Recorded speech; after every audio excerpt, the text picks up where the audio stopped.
everybody and welcome to a new video. Today I'm having my September wrap-up for you guys.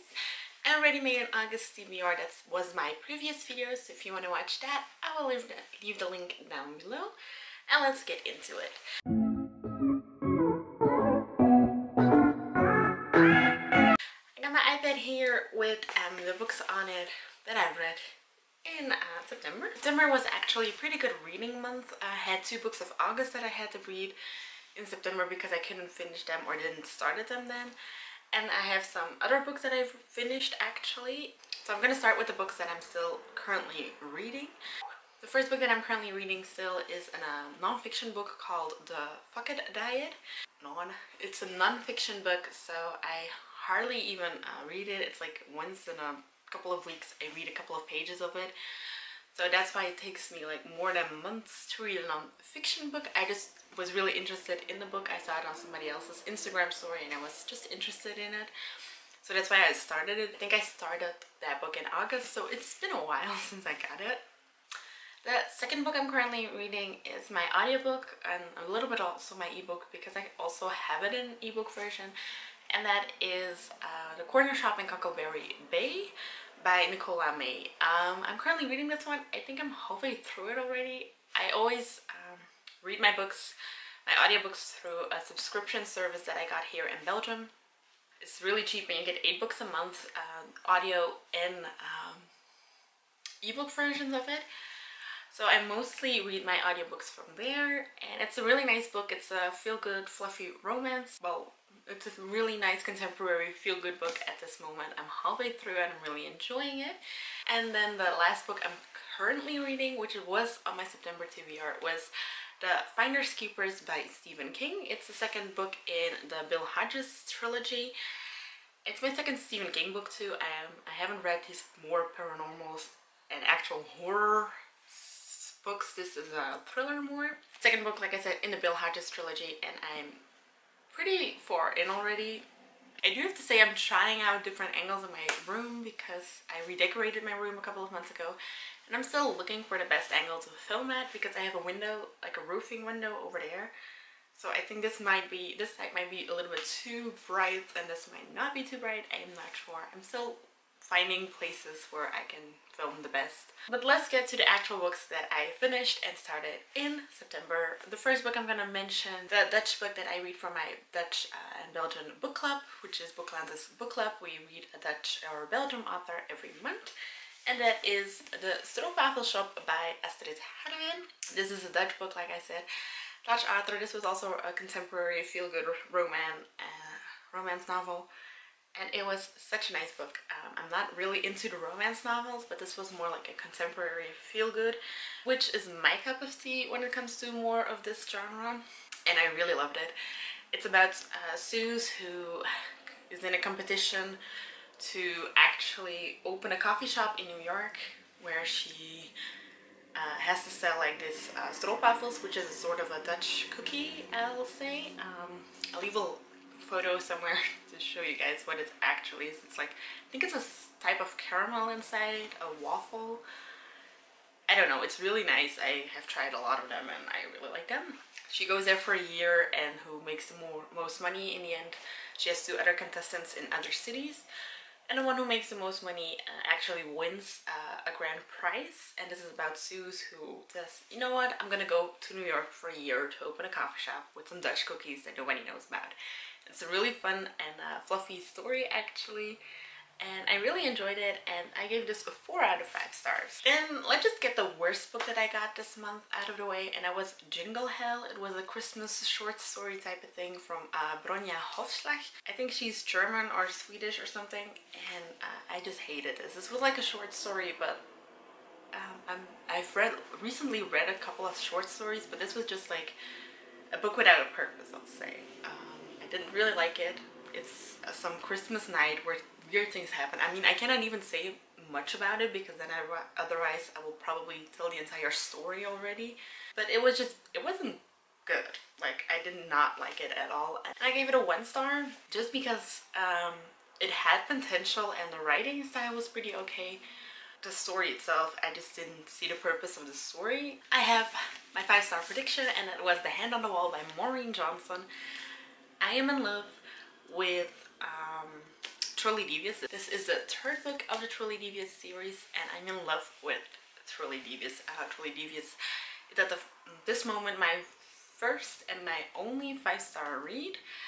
The first book in the series, obviously. So this was my 5-star prediction. I gave it 4.5 stars because it just didn't top the 5, but it was really, really good. It was better than the second, not as good as the first. The first book is actually about Stevie, who goes to Ellingham Academy, which is in Vermont, I think on a mountain. She actually is really interested in crime. The Ellingham Academy is actually a school for that focuses on your talents and your interests. So not really like, oh, you need to do math and English and everything. It's more like, oh, you like crime? Let's just solve a crime, more or less. I think that's like the worst description I can give from this book. But Ellingham Academy is actually founded by Albert Ellingham, which was in the 1930s. And his daughter and his wife got missing. His wife is found dead, but his daughter is still missing. And Stevie is actually really interested in the case, and she just wants to solve that case because Alice, Albert's daughter, never came back.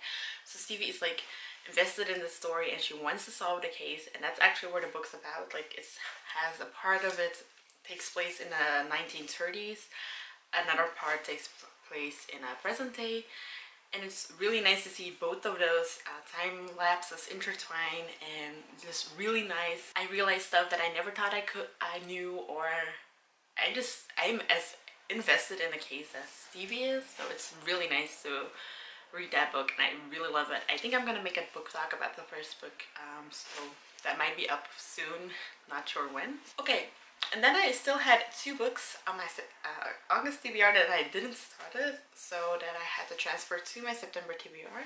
The first book was Mysterious Affairs at Styles by Agatha Christie, which is the first book in the Hercule Poirot series. And it's my first Agatha Christie also that I read. I think I'm not really a classic person.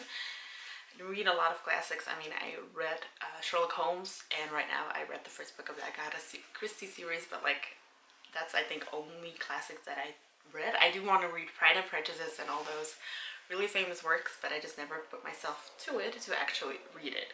We read some Shakespeare in English class in high school, but that's it, I think. What I just really liked about The Mysterious Affairs at Styles is because it's a Hercule Poirot, and he's actually a Belgian detective. So Belgium is represented in the stories, which is really nice because I'm Belgian, so it was really nice to see in that time period, obviously, that we were represented too.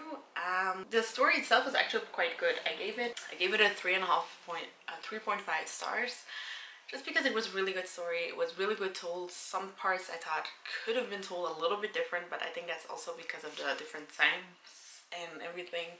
But it was really nice, and I could really feel like I was in that house where everything happened, and it was really a nice experience to read Agatha Christie, so I might read a little bit more of her in the future. And the second one that I had to transfer from August to September was Fractured by Karen Slaughter. And this is the second book in the Will Trent series. I started the Will Trent series, I think, in July, and I really enjoyed it. Karen Slaughter can be sometimes very graphic, and I thought this one wasn't as graphic as I'm used of her.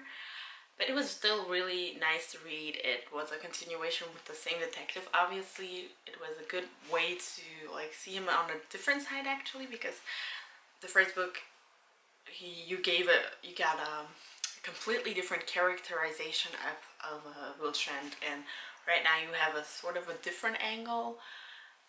His personal life is a little bit more on the background, and his cases are a little bit more on the front, which I also like, because of course I want to get to know the detectives that the series are about, but I also want to know like the actual case it's about. And I think sometimes with these type of series, it's possible that they focus so much on the personal aspects of the person and forget that they're actually just cops who are solving a case. So this had more of a balance, that he was more on the background, like his personal story, and the case was more on the front, and the first book was more his background with also enough case development, obviously, because it was a different case. And I also gave this one 3.5 stars. Right now we're already at the last book that I've read in September, and that's Here and Now by Sansa Montefiore. It's an audiobook that I listened to. It was the audiobook that I finished, actually. I think I already started that one also in August. I do have to say, it wasn't great. I think it's a contemporary romance also, but more a contemporary. And it's but at the beginning I didn't really know what to think about it. It's not that I thought it was bad, but it wasn't like I thought like, oh, it's so great and everybody has to read this book.